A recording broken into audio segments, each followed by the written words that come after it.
새로운 인도 영화의 저력을 과시하고 있는 SS 라자몰리 감독의 RRR인데요. 하지만 굉장히 많은 분들이 이거 재밌긴 한데 저게 도대체 말이 되나? 대체 개연성이라는 게 있긴 있나 하는 얘기들을 하십니다. 그래서 오늘은 물리학자 오정근 박사님 모시고 RRR의 문제적 장면 과연 가능한가에 대해 물리학적으로 한번 꼼꼼히 살펴보도록 하겠습니다. 사실 이 영화가 과장되게 보이는 면이 있는데 잘 생각해보면 저건 물리법칙을 완전 벗어났는데 하는 게 생각보다 많지는 않습니다. 제일 많이 얘기가 되는 건 이 장면이죠. 주인공들의 각성이 끝나서 두 명의 주인공이 식민지에 주둔하고 있는 대부분의 영국군들을 전멸시킬 때 나오는 장면 중에 하나죠. 네, 일단 움직이는 오토바이를 발로 차서 띄우고요. 그걸 잡아서 둔기처럼 휘둘러서 적을 제압하고 한 팔로 이제 그걸 보란듯이 쳐듭니다. 마지막엔 저 오토바이를 던지는 걸로 마무리되는 그런 씬인데요. 제가 이 영화를 사실 보고 나서 친구들이 어떤 영화냐고 물어보면 오토바이를 한 손으로 막 던지는 영화라고 말을 하기도 했었어요. 이게 일단 가능한지를 살펴보려면 지구에서 일어나는 일이니까 고전역학 문제로 생각해보면 좋을 것 같습니다. 오토바이를 띄우는 원리는 축구의 트래핑하고 사실 동행을 합니다. 트래핑이라는 거는 공중으로 오는 볼 또는 바닥에 있는 볼들을 이제 적재적소로 컨트롤하는 기술인데 공중으로 오는 볼을 발바닥으로 트래핑할 수 있는 기술이 축구에 존재해요. 이거의 원리는 위에서 아래쪽으로 내려 찍는 힘에 의해서 직선 운동을 회전 운동으로 바꿔주는 원리입니다. 네, 축구에서 트래핑은 지금 자료화면에서 보시는 것처럼 공이 가진 운동 에너지를 급격하게 감소시키는 식으로 사용이 보통 되잖아요. 네, 그렇죠. 그래서 그 트래핑과 마찬가지로 직접 트래핑을 통해서 공을 멈출 수도 있지만 적절하게 발의 위치를 갖다 대서 공이 역회전이 걸리는 방향으로 직선 운동을 회전 운동으로 바꿔줄 수도 있습니다. 그러면 공이 살짝 튕겨 나가더라도 내 앞으로 다시 굴러서 들어오겠죠. 이게 이제 트래핑의 다른 원리인데 이게 영화에서 보시는 오토바이가 회전하는 것과 동일한 원리가 되죠. 그래서 이 물리학적 원리는 선운동량의 운동이 각운동량으로 전환되는 형태로 이루어지죠.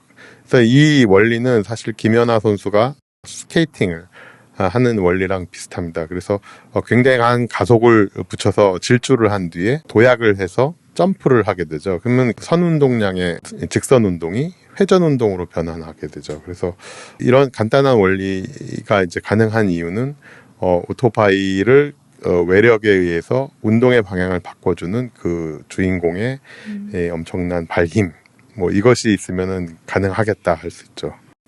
먼저 영화 초반에 보면 캐릭터 소개처럼 나오는 장면이 있죠. 이 부분을 먼저 짚고 넘어가야 될 것 같은데요. 네, 이 주인공 캐릭터가 그 실신한 호랑이의 무게를 버티는 걸로 나오죠. 벵골 호랑이, 인도 호랑이죠. 이 호랑이의 평균 체중이 한 200에서 250kg 정도 된다고 하는데 이 장면을 이제 앞부분에 설정한 이유는 이 캐릭터의 이 육체적인 힘이 굉장하다는 것을 보여주는 거죠. 실제로 인간의 훈련에 의해서 이제 어느 정도의 무게를 버티고 들 수 있는가라는 것들에 대한 참고가 될 수 있는 영상일 것 같은데요. 아놀드 슈왈제네거라고 하는 아주 유명한 이제 영화 배우기도 하지만 전직 버디빌더로서 훨씬 더 명성을 떨쳤던 시기가 있는데 아놀드 슈왈제네거의 훈련 파트너로도 유명하고 보디빌더로서도 굉장히 유명한 프랑크 콜롬보라는 보디빌더 영상입니다.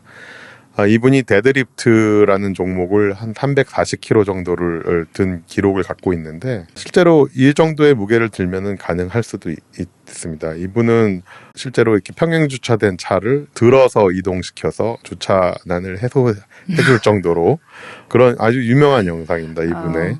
그래서 이런 훈련을 했다면 호랑이 무게를 버티는 거는 그렇게 큰 일은 아닐 수도 있겠죠. 저분이 한때는 세계 최강의 사나이라고 불리셨다고 하는데 제가 찾아보니까 현재 데드리프트 세계 기록이 500kg가 넘고 그렇죠.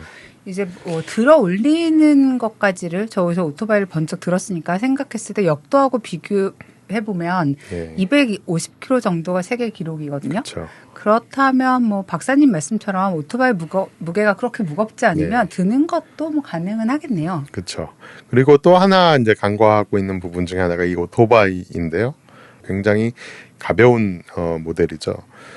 사진을 보시면 아시겠지만 슈퍼 솔저가 아닌 그냥 평범한 군인이 실제로 이렇게 들고 다닐 수 있는 모델입니다. 그러니까 호랑이를 이렇게 버틸 정도의 괴력이면 50kg 정도면 사실은 그 헬스장에서 쓰는 덤벨 2개 정도의 무게니까 사실 한 손으로 드는 것도 충분히 가능할 수 있죠. 이 정도의 오토바이면 가볍게 이렇게 들어올려 네. 던지는 것도 크게 그렇죠. 어렵지 않죠. 네, 그렇죠. 사실 이제 모든 영화, 그러니까 뭐 액션 영화들이 다소 과장되는 면이 네. 있고 우리가 이제 이 영화의 이 장면 정도까지 온다고 생각하면 상당한 과장에 이미 좀 익숙해져 있기 때문에 그렇죠. 크게 무리 없이 받아들일 수 있다 이렇게 볼 수 네, 있을 것 같습니다. 저는 사실 이 영화를 굉장히 즐겁게 봤기 때문에 오늘의 결론이 물리학자의 눈으로 봐도 네. 크게 문제 없다로 네. 나와서 굉장히 기쁜 마음이고요. 네, 저도 기쁩니다. 네, 이 영상의 댓글로 물리학자의 눈으로 검토를 요하는 영화나 드라마가 있으면 저희가 최선을 다해서 또 검토해드리도록 하겠습니다. 구독과 좋아요도 잊지 마시고요.